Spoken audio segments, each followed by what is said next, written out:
Hello and welcome to my channel. তো আজকে আমরা WBP plus KP special GK part 220 নিয়ে আলোচনা করব। তো ডিরেক্টলি জিকেতে চলে যাচ্ছি। নাম্বার 1, আওয়ার ফিল্ম দেয়ার ফিল্মস গ্রন্থের লেখক কে? তো আওয়ার ফিল্ম দেয়ার ফিল্মস গ্রন্থের লেখক হচ্ছেন সত্যজিৎ রায়। নেক্সট নাম্বার 2, অগ্নিবীণা গ্রন্থের লেখক কে? তো অগ্নিবীণা গ্রন্থের লেখক হচ্ছেন Kazi Nazrul Islam. Next number 3, last days of Pompeii গ্রন্থের লেখক কে? তো লাস্ট ডেজ অফ পম্পেই গ্রন্থের লেখক হচ্ছেন Edward Bulwer Lytton.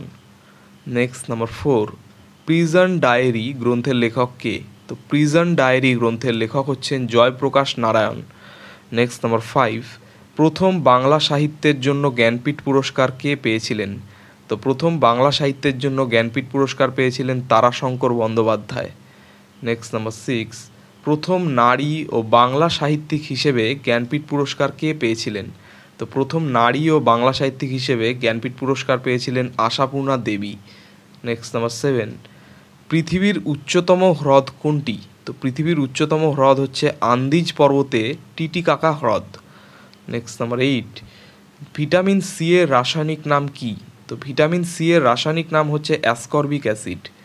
Next number 9, ভারতের গভীরতম সমুদ্র বন্দর কোনটি?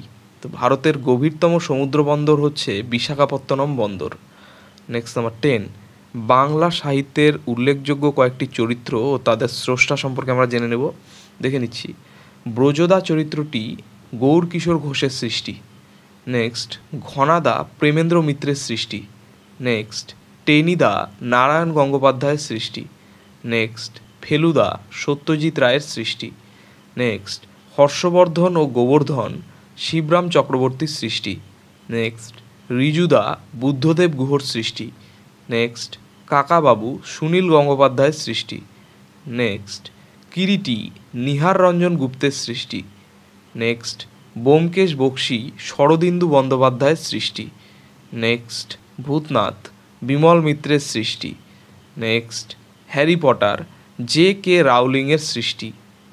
নেক্সট নাম্বার 11, বাংলা সাহিত্যের উল্লেখযোগ্য লেখকদের ছদ্মনাম সম্পর্কে আমরা এবার জেনে নেব। দেখো, বঙ্কিমচন্দ্র চট্টোপাধ্যায়ের ছদ্মনাম ছিল কমলাকান্ত। নেক্সট, রবীন্দ্রনাথ ঠাকুরের ছদ্মনাম ভানু সিংহ। নেক্সট, শরৎচন্দ্র চট্টোপাধ্যায়ের ছদ্মনাম ছিল অনিলা দেবী। নেক্সট, রাজশেখর বসুর ছদ্মনাম ছিল পরশুরাম। নেক্সট, সমরেশ বসুর ছদ্মনাম ছিল কালকুট। নেক্সট, বলাইচাঁদ মুখোপাধ্যায়ের ছদ্মনাম ছিল বলাই ফুল। নেক্সট, সুনীল গঙ্গোপাধ্যায়ের ছদ্মনাম ছিল নীল লোহিত। নেক্সট, কাজী নজরুল ইসলামের ছদ্মনাম ছিল ব্যাঙাচি। নেক্সট, সৈয়দ মুস্তফা আলীর ছদ্মনাম ছিল ওমর খৈয়াম। নেক্সট, বিনয় ঘোষের ছদ্মনাম ছিল কালপ্যাচা। নেক্সট নাম্বার 12, নন্দবংশের প্রতিষ্ঠাতা কে? তো নন্দবংশের প্রতিষ্ঠাতা হচ্ছেন মহাপদ্মনন্দ। নেক্সট নাম্বার 13, নন্দবংশের শ্রেষ্ঠ ও শেষ সম্রাট কে ছিলেন? তো নন্দবংশের শ্রেষ্ঠ ও শেষ সম্রাট ছিলেন ধনানন্দ। নেক্সট নাম্বার 14, মৌর্য বংশের প্রতিষ্ঠাতা কে? তো মৌর্য বংশের প্রতিষ্ঠাতা হচ্ছেন চন্দ্রগুপ্ত মৌর্য। নেক্সট নাম্বার 15, জনসাপাড়া গন্ডার সংরক্ষণ কেন্দ্র কোথায় অবস্থিত? তো জনসাপাড়া গন্ডার সংরক্ষণ কেন্দ্র অবস্থিত জলপাইগুড়িতে। নেক্সট নাম্বার 16, ভারতে প্রথম এয়ারক্রাফট শিল্প কোথায় স্থাপিত হয় এবং কবে? তো ভারতে প্রথম এয়ারক্রাফট শিল্প স্থাপিত হয় বেঙ্গালুরুতে 1940 খ্রিস্টাব্দে। নেক্সট নাম্বার 17, ভারতের ট্রোপোগ্রাফিক্যাল প্রস্তুতি কোন সংস্থা করে? তো ভারতের ট্রোপোগ্রাফিক্যাল প্রস্তুতি যে সংস্থা করে তা হচ্ছে সার্ভে অফ ইন্ডিয়া। তো এই ছিল 17টি খুব গুরুত্বপূর্ণ প্রশ্ন উত্তর নিয়ে আলোচনা, WBP plus KP special GK part 220 নিয়ে আলোচনা। তো চ্যানেলটি ভালো লাগলে অবশ্যই সাবস্ক্রাইব করো এবং পরবর্তী আপডেটগুলি পাওয়ার জন্য অবশ্যই নোটিফিকেশন বেলটি অন করে দিও। ধন্যবাদ।